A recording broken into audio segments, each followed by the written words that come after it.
Hello students, I am Ravi Kumar और आज हम पढ़ेंगे chapter number 11 variable of class 6। इससे पहले हमने 10 चैप्टर कवर कर चुके हैं बहुत ही बढ़िया तरीके से। आई होप सबको समझ आ गया होगा। और आज जो हम चैप्टर स्टार्ट कर रहे हैं दैट इज वेरिएबल। ये बहुत ही छोटा चैप्टर है क्लास 6 का, लेकिन बहुत ही इंपॉर्टेंट है क्योंकि आने वाले जो क्लासेस हैं उसमें आप नंबर्स कम और वेरिएबल्स ज्यादा देखेंगे, इसलिए वेरिएबल्स को भी जानना बहुत ही जरूरी है। ठीक है, बेसिकली मैथ्स में आपको दो टर्म्स बार बार सुनने के लिए मिलेंगे। ठीक है, पहला टर्म जो है दैट इज कांस्टेंट, एक वर्ड सुनने मिलेगा कांस्टेंट, और दूसरा जो मिलेगा हमारा जो आज का चैप्टर है दैट इज अ वेरिएबल।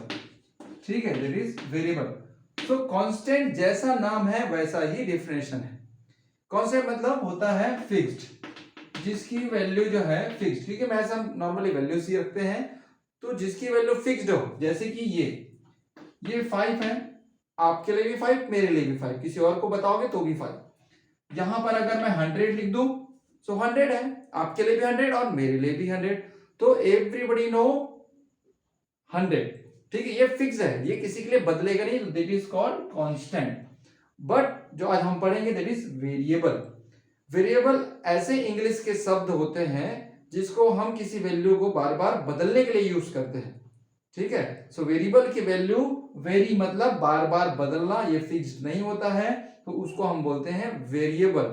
जैसे कि आप लोगों ने कभी कभी देखा होगा कि लिख दिया यहां पर 7a और आपको वैल्यू पुट करनी है एक ही, बार बार अलग अलग। फर्स्ट वाले क्वेश्चन में a इज इक्वल टू 2 रख लिया, तो इसका सॉल्यूशन क्या आ जाएगा 7 इंटू 2 इज इक्वल टू 14। क्योंकि अब ये वेरिएबल है तो सेकंड में इसका a की वैल्यू फिर बदल जाएगी। क्या हो जाएगी, a की वैल्यू अब आप लेना चाहते हो मान लो 6, तो अब इसका सॉल्यूशन क्या होगा 7 इंटू 6, तो 7 6 42। इसीलिए आप देख सकते हैं कांस्टेंट और वेरिएबल का मिक्स्ड। ये देखिए, ये है कांस्टेंट, यहां पर भी ये है 7 जो यहां पर कांस्टेंट था, बट वेरिएबल एक ही बार बार बदल रही है, तो इसे हम कहते हैं वेरिएबल। ठीक है, तो इस चैप्टर में हम इन्हीं पर ही वर्कआउट करेंगे। ठीक है, सो अब देखते हैं इस चैप्टर के कुछ सिंपल से क्वेश्चंस। सो एक्सरसाइज 11 का सबसे पहला क्वेश्चन जो आपके स्क्रीन पर अभी दिख रहा है, पहले ही क्वेश्चन में लिखा हुआ है कि जो एक सेंटेंस दिया है, स्टेटमेंट दिया है, इसको आपको एक वेरिएबल में कन्वर्ट करना है। और सभी आप पिछले चैप्टर्स में ये सब कुछ पढ़ चुके हैं, तो इजीली आप इसे सॉल्व कर सकते हैं। फर्स्ट में लिखा हुआ है the diameter of a circle is twice of its radius. So diameter को हम क्या लिखते हैं, डायमीटर को हम डिनोट करते हैं d से, और रेडियस को डिनोट करते हैं r से। 2 टाइम्स बोला है तो 2 टाइम्स मतलब गुणा करेंगे 2 से, तो ये हो जाएगा d is equal to 2r। ठीक है, सेकंड क्वेश्चन देखते हैं फिर। The area of rectangle is the product of length and width. Length को हम डिनोट, एरिया के लिए हम डिनोट कर लेते हैं a is equal to length को l से, प्रोडक्ट को हम बोलते हैं मल्टीप्लाई, और विड्थ के लिए हम यूज करते हैं विड्थ के लिए b यूज करते हैं, लेंथ इनटू विड्थ। एक सिंपल सा फॉर्मूला है जैसे कि मैंने आपको डिफरेंशियल में बताया था। ठीक है, क्वेश्चन नंबर 3 देखते हैं, जो दिख रहा है आपको। Selling price is equal to the sum of the cost price. Selling price को हम शॉर्टकट में बोल सकते हैं एसपी। ठीक है, सेलिंग प्राइस को हम बोल सकते हैं SP is equal to CP cost price plus profit को हम पी से ही डिनोट कर सकते हैं।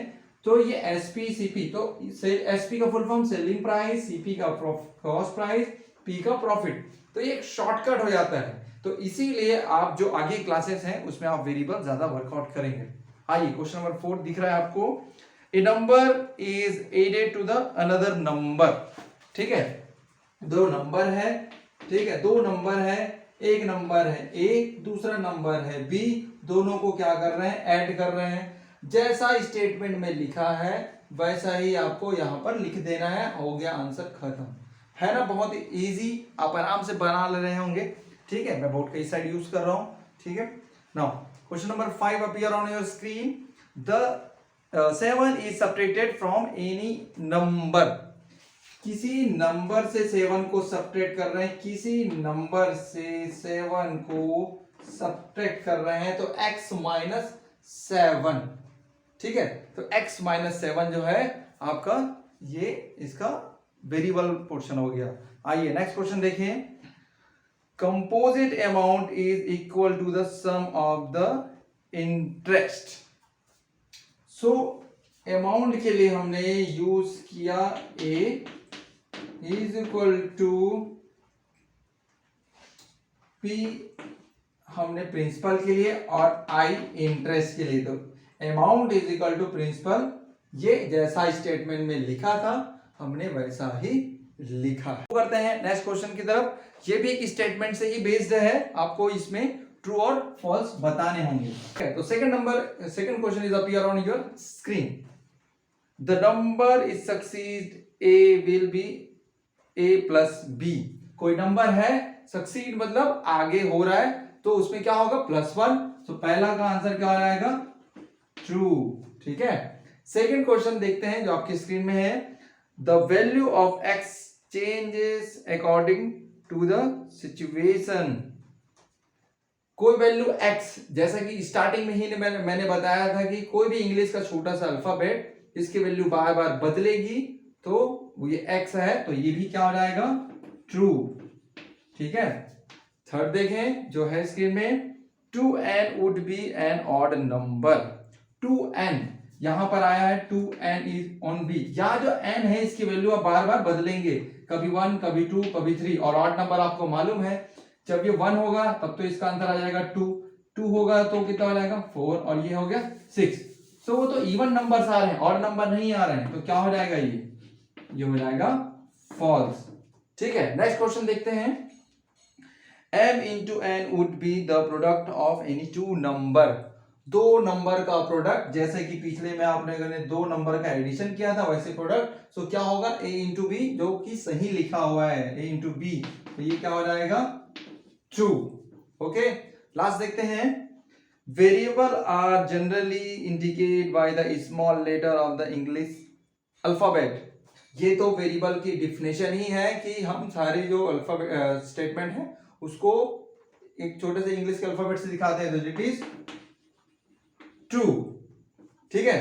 सो आई होप आपको ये वेरिएबल का चैप्टर बहुत ही इजी तरीके से और कम समय में समझ आ गया होगा, ठीक है। सो मिलते हैं नेक्स्ट चैप्टर में जो होगा चैप्टर नंबर 12, ठीक है। तब तक के लिए बाय बाय।